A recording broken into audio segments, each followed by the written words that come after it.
Hi everyone, welcome to another video. I hope you're all doing great. I apologize for the light. I'm waiting for the electricians, but they didn't come yet. So they have left me with these artificial lights that I have to put all around the house, and it looks like a basement, but we'll push through. So I will edit out a little bit and it will be okay.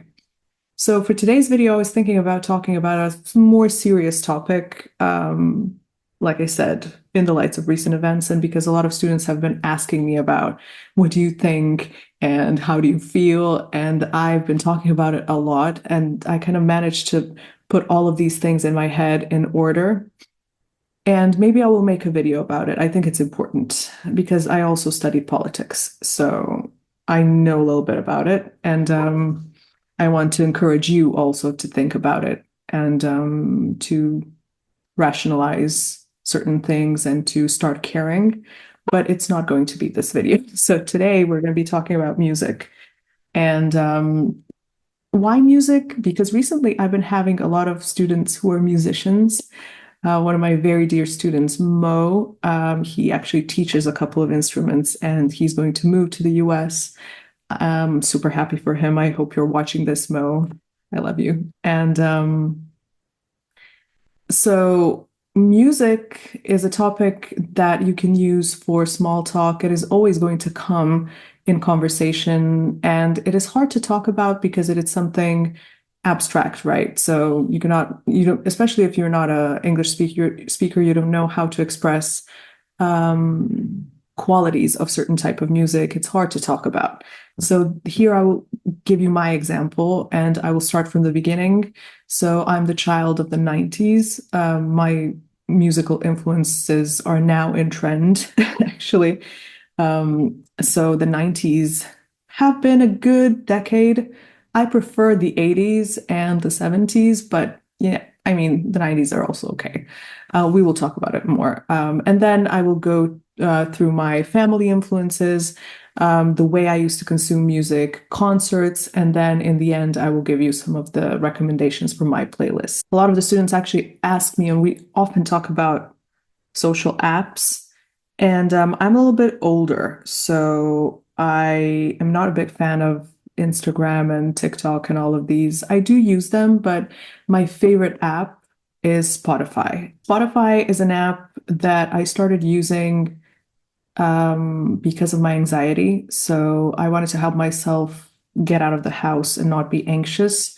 And I actually paid my subscription and I managed to download playlists on my phone. And this was very, very important at that time to have all the music with me, even though I don't have the internet connection, so that I can always put my headphones in or my iPods and just try to calm myself down if I play a certain song. So this really helped me. I remember when my father was in hospital, I used to play this one song, and I managed to kind of push through the day and days.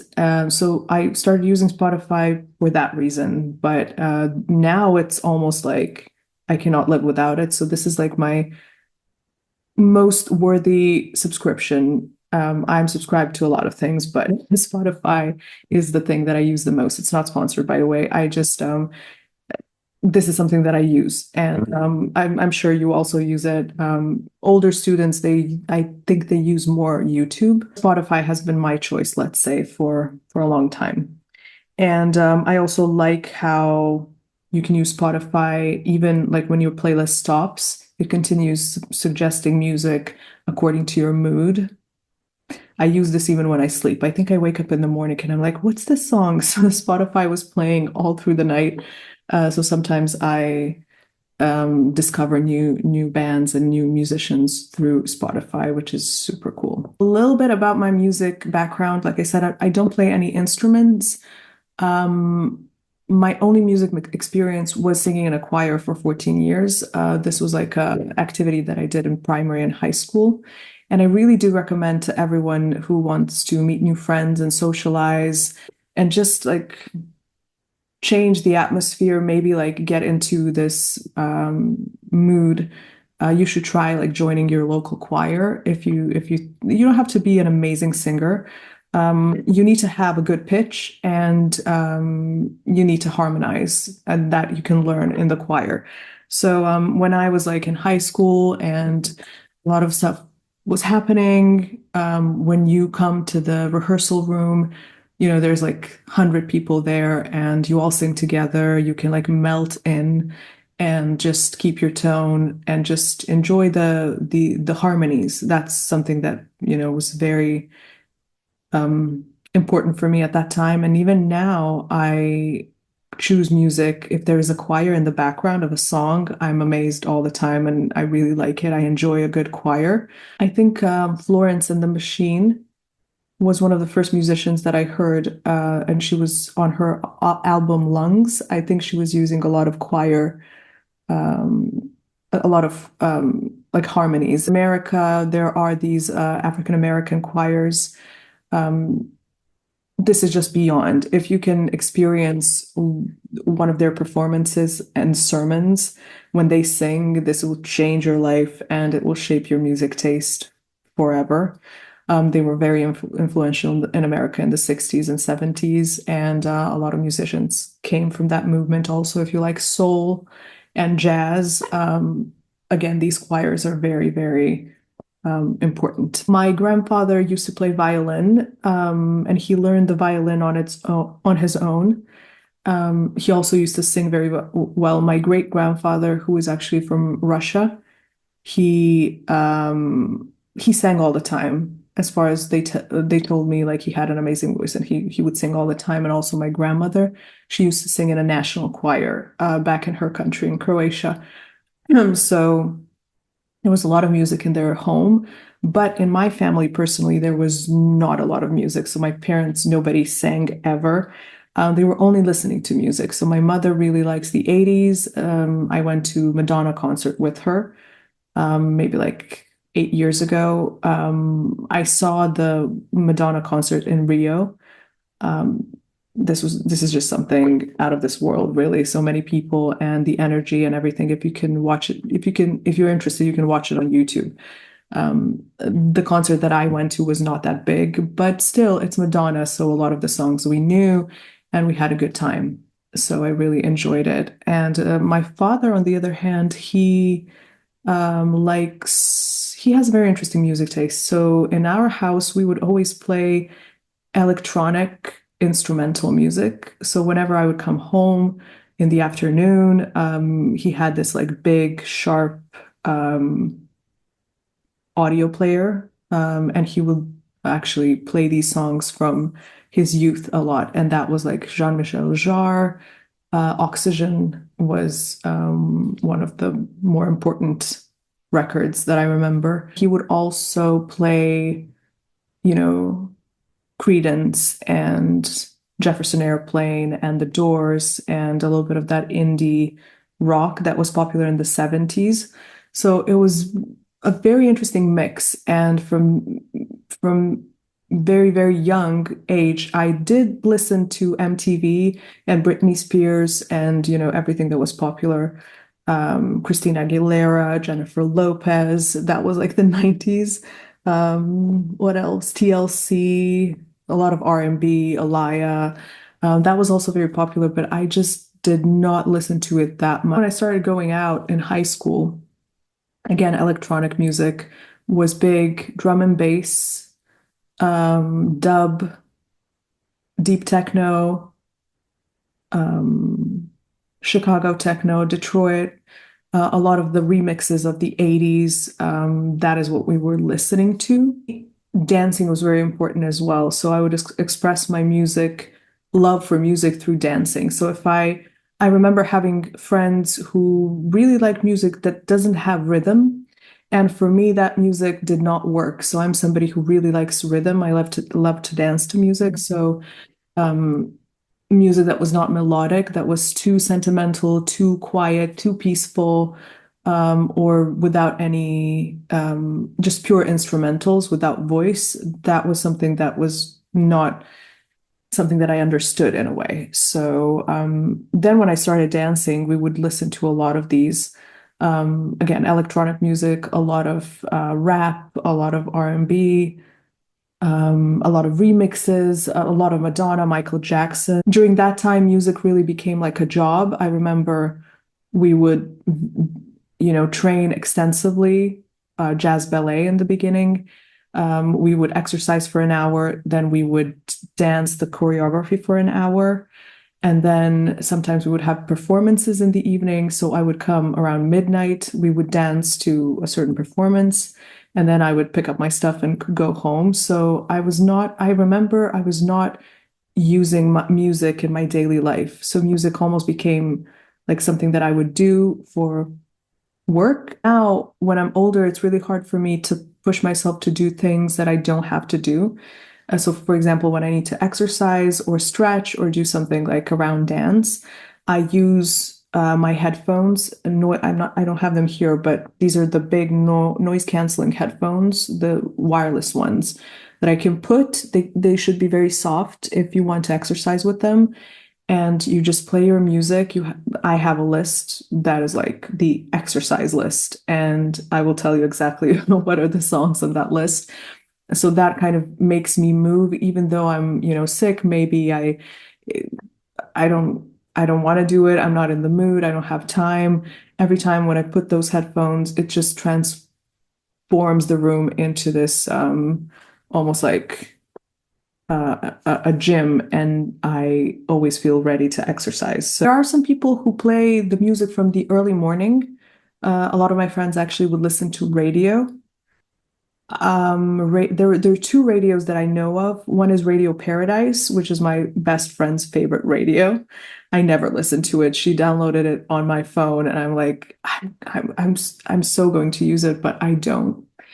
I don't know why. I just don't have that habit. And the second friend downloaded the Soma FM radio on my phone. And again, I've been listening to Soma more, but now I just use Spotify. So I don't use any of these apps, but you can try it if you're somebody who travels a lot on the train. If you are driving a car, it is always nice to have somebody play the music for you. I just love to curate my playlist, so I don't use radio that much. It's so wonderful how some songs you relate to certain periods in your life. Um, I have like playlists for my early 20s, middle 20s, late 20s.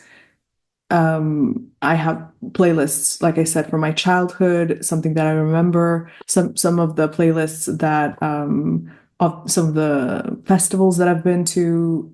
So speaking of the concerts and festivals, now I'm not so much into it because of my anxiety. So if the circumstances are not safe, or if I don't feel safe, I don't know. I have this weird thing.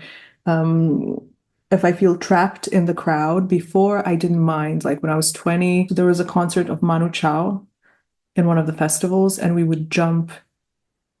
The whole crowd would jump. It was like 30,000 of us. I was like in the front row. So when I was younger, use your young years. That's what I'm trying to say. Like when you're younger, you don't mind, you don't care. There are some safety issues, but for the most part, nothing bad can happen. There's a lot of music festivals if you're in Europe, more than before. When I was younger, there were not so many music festivals. Now there's so many. And in America, everybody knows Coachella. Coachella is good, but it's too expensive. It became something, that it changed over time. So now, if you have resources and if you want to see it, you should go. But it is not one of my favorite festivals. I've been to Lollapalooza in Chicago, so it was good. I've been to this wonderful festival called Exit.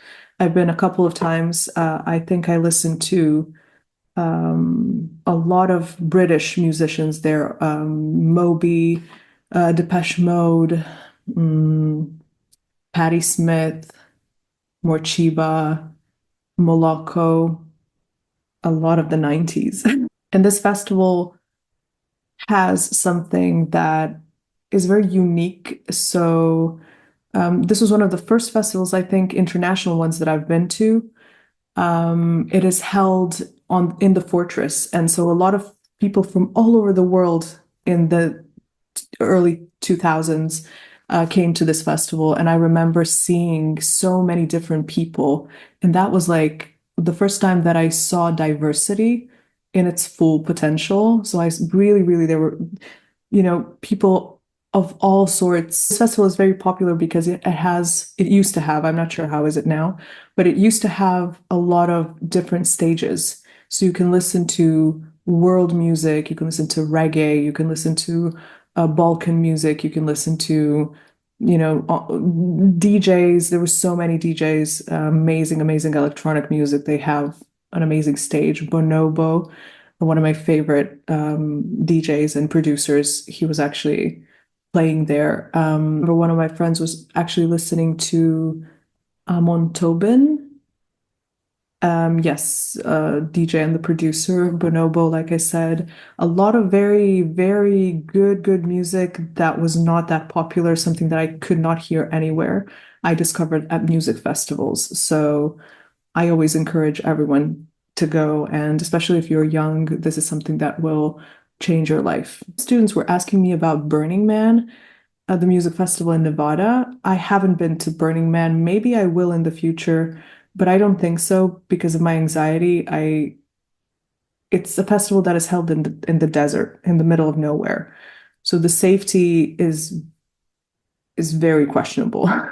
This music festival actually started in San Francisco on the beach, but the founders moved it to Nevada. So the concept is to have like this society from the future. It's also an art festival. It's not only music. And all the trendy DJs usually play sets there a year before they blow up, a year before they become famous. Some of the students were asking me about Taylor Swift. Taylor Swift is incredibly popular in Asia.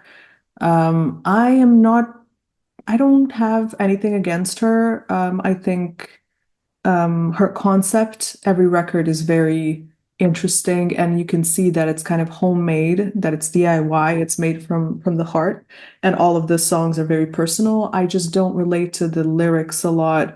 There are a couple of songs that I've listened to, but I cannot say I'm a big fan. This is just not my type of music. So, but yeah, I also Lady Gaga, Ariana Grande, Selena Gomez.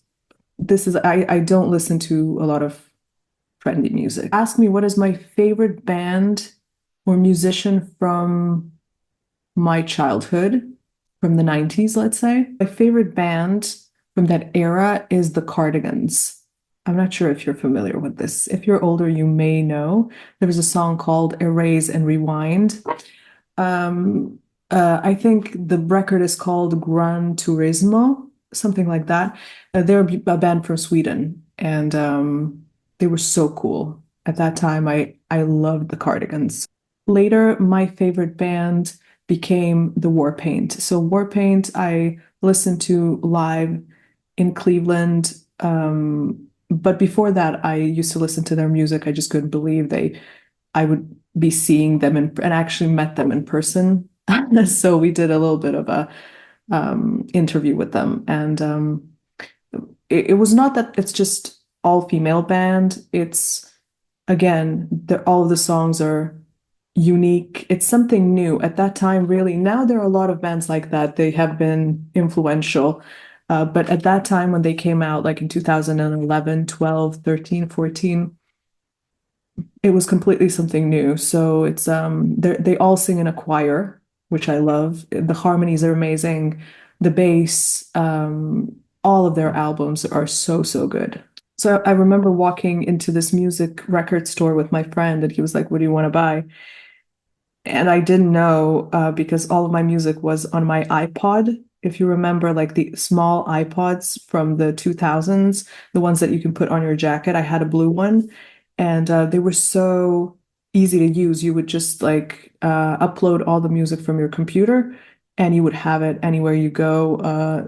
Mine actually blew up from the use because I used it so much.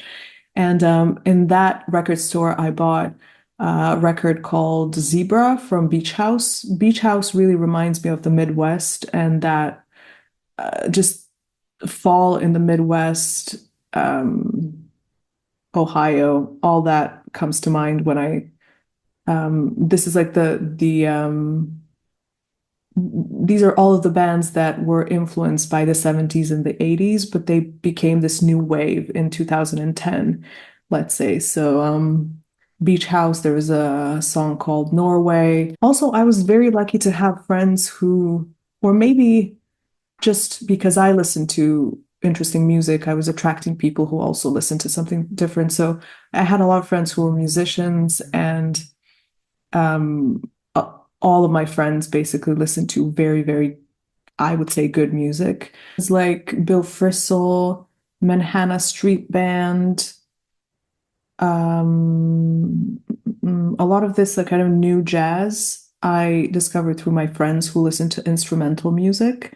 But like I said, for me, it needs to have a certain rhythm to be something that I would like to listen. I listen to a lot of Brazilian. My favorite song from, let's say, when I was a university student were two songs from this Brazilian band called Da Lata. There is a song called Chores or Chores, I think that's how they say it, and Inai. They're singing in Portuguese, of course, and the rhythms are just out of this world. So this puts me again into that mood. So Dalata, and then Bonobo, like I said, the album Sweetness, I would listen to over and over and over when I would walk, and just through all of my, I think, university days, I would listen to Bonobo. That's one of my favorites. I was traveling to San Francisco, I would listen to their indie bands.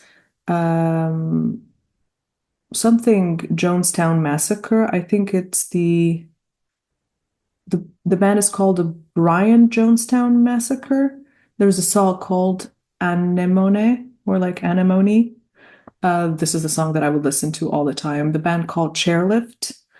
Caroline Polachek. You can check her out. She's now, in trend, but she used to have this band Chairlift that I would listen to all the time. So I'm going to quickly go through my saved album playlist on my Spotify, and then we will talk about certain songs individually. But something that is like core of my music taste, like I said, Warpaint, all the albums. So I actually have a Dorothy's Color of Songs full playlist. It's called Dorothy's Playlist. Why do I have it? It's because one of my students from Japan, Takao, he actually sent me the poster from the Dorothy British record store. And what you can do, you can actually scan the poster, and you get the Spotify playlist of all the, I think, number one rated songs. Every song has a color, so it's like a color wheel. I will put it somewhere here so you can see, and it has around 200 songs, and those are all like the best songs from the 70s upwards. A lot of these things actually my father listens to, like the Procol Harum, Pink Floyd, Santana, um, Amy Winehouse, of course, Johnny Mitchell, Michael Jackson, The Velvet Underground, Depeche Mode. An amazing playlist. So you can find it, and just this can be like your radio. So like I said, the band Warpaint, their newest album, it's called Radiate Like This. All the albums are amazing. There was a song Trouble, my favorite. All of the songs are my favorite, but the song Trouble and the song Above Control, two songs from them are my top songs ever. Bonobo Sweetness, that I said already. Jean-Michel Jarre, Oxygen. I also saw him live. There was a concert, and my father and I went to this one together, and it was an amazing experience. So there's two albums, Oxygen and Equinox. I forgot to mention the Portishead and Massive Attack. Again, this is like a 2010 Portishead. The song Roads. All of their two albums, Dummy and Third, are amazing. Massive Attack, Mezzanine, those are cults. UK has amazing music. This is something that is timeless. When it comes to bonobo, you have on YouTube a concert from the Royal Albert Hall. It's a concert that they made with the symphonic orchestra. Out of this world. Please listen to it. There is this Brazilian band that I was recommended from one of my students from Brazil. It's called the Baiana Sound System. You probably, whoever follows world music, you know about them. They're the band from Bahia in Brazil, and they always sing in the carnival. Their music just moves your body. You cannot like sit still and listen to their music. My favorite instrumental theme is a theme from the TV show Twin Peaks by Angelo Badalamenti. It's the one that is in the beginning, in the intro. This is a masterpiece. Nothing to add. When I'm feeling sad or I'm in pain for any reason, I listen to the Hope Sandoval and Warm Interventions. She is the singer for Maisie Starr. For everyone who knows the 90s, Maisie Starr was a very, very popular band. The beautiful singer and composer now in her own band, Hope Sandoval and the Warm Intervention. There's an album called Through the Devil Softly and Bavarian Fruit Bread, 2 albums. From the instrumentals, I love the Gotan Project, also a little bit of tango. I also listen to a lot of like Argentinian music recently, South American. There is a DJ called El Bujo. I think he's from Peru or Colombia. Um, he makes very good remixes of some of the traditional songs, so El Bujo is a good one. I have Madonna, specifically the album Erotica, because this is what we used to use when we danced. And so a lot of the songs from that album I know. And I have Sade, Love Deluxe. This album, I sleep to it. No Ordinary Love, Cherish the Day. So one time we were in San Francisco, and I don't think we planned to go to this club. I'm somebody who really likes to dance. So if I go to a club, I would go to dance. I'm not a person who hangs around with people and talks a lot. This is not my thing. I don't drink a lot. So I maybe take one drink and mostly I'm there to move around. And there was this club, I think when we got in, we realized it was a drag bar, like drag club. So there were a lot of drag queens dancing around, and they were playing the music from the 80s, a lot of, and the 90s, but a lot of Depeche Mode, a lot of Inner City. There was this song called Big Fun. Actually, a TV show called Pose, I think, that talks a little bit more about this underground scene in New York. And they have the best playlist on Spotify for this type of music. So if you like the 80s and if you like to dance, this is the best playlist. Just look for Pose soundtrack. There's also a very cool movie that I watched with my dad years ago. It's called The Warriors, and it is directed by Walter Hill. This movie has one of the best soundtracks as well. It was made in the 70s and it has like this New York underground, again, 70s music. You can download the Warriors soundtrack. So there is a song called Love is a Fire. I'm sure a lot of people know about this, but for me, this was a revelation when I saw it. Now that I think about it, a lot of the people that I've spoken with who had this background in dance, we actually share the same music taste. Maybe because this is what we used to use when we exercised, or if you did stage dancing, any type of like musical theater, those were the songs that you would listen to. So definitely, if you like to dance or if you were a professional dancer, you know what I'm talking about. You will appreciate this playlist. I love listening to so African music is something that, from Nigeria, for example, is something that I haven't heard before. So I like to explore and get inspired by that. And there was this new DJ trio, or how many of them there are. It's called Kane Music. They are from Berlin. And I know I've been to Berlin a couple of times. Berlin has an amazing music scene. They are all over the internet. They're very popular now, and their DJ sets are unique because they're made in unique places. I saw the one you have it on YouTube, the set in Egypt, Keine Musik. I'm not sure, but there's like the pyramids in the background and them playing on this cloud. Just the whole everything that they do is very well thought of. It's good production. They have an amazing design, and they're like almost like a music movement. And what I like about them is that it reminded me of, 10 years ago when we were going on all of these festivals and when we were listening to this international music. That was the only place when you can hear musicians from abroad. So these DJs managed to put a lot of these international songs and melodies and remix all of these, different rhythms and make their unique set. So when I first heard that, the future of DJing, because this is something that we haven't seen before. Okay, so that's everything for this video. I hope you enjoyed it. I hope you went with me on this small music journey and go back to your playlists and think about what you're listening to. Try to think about how you will explain that to somebody who asks you. Is not that easy, but try to use this video as a guide and get inspired by that. I also encourage you to travel and visit like different music festivals if you can. This is a good place to practice your English, also meet new people. Write me in the comments if you have any music recommendations. On that note, I will wrap up this video and I'll see you in class or in the next video. Bye.